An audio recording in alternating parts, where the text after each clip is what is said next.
how to fix OBS Game Capture not working. So hello guys, welcome back to my YouTube channel. If you're also facing such error during your game capture where it is being shown a black screen on your game capture, so there is quite an easy and simple process to fix that issue.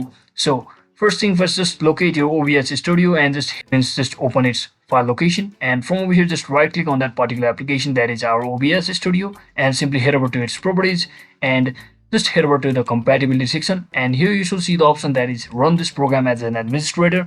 So once you click on that and click on apply and click on OK, it will always enable or proceed with the application. That is, whenever you are opening the application, you will run it as an administrator, and your issue regarding the black screen of your game capture or any other capture will automatically be fixed. So that is exactly how we do it, guys. Thanks for watching. Don't forget to like and subscribe to the channel. See you on the next one.